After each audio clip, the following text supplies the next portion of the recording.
Just the idea of the Bible is so cool. This ancient book inspired by a divine being who's so much greater than us, who's outside of our dimensions, who knows everything.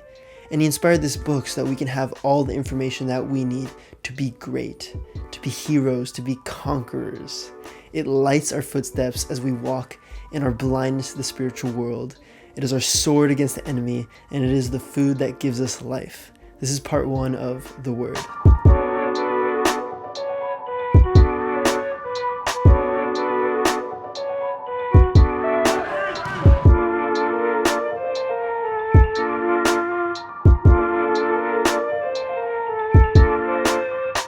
Let's look at one of the most profound passages in the Bible, John chapter 1. In the beginning was the Word, and the Word was with God, and the Word was God. He was in the beginning with God. All things were made through him, and without him was not anything made that was made. In him was life, and the life was the light of men. The light shines in the darkness, and the darkness has not overcome it. That's so cool. Let's go back to the first verse. In the beginning was the Word. In the beginning. Where else does it say that in the Bible? In Genesis, right? No other verse in the Bible starts the sentence with "in the beginning," let alone change the second half of the sentence. This is a bold statement right here. John must have gotten some serious insight from God. Let's check out Genesis. In the beginning, God created the heavens and the earth. The heaven was without form and void, darkness, and God said, "Let there be light." And God said, "Let there be an expanse." And God said, "Let the waters under the heavens be gathered together in one place."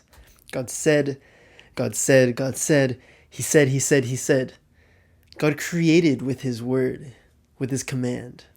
Let's go back to John. And the Word was with God, and the Word was God. It was Him. It was what He said. It's who He was. Now later in verse 14, it says, "And the Word became flesh and dwelt among us. We have seen His glory, glory of the Son from the Father, full of grace and truth."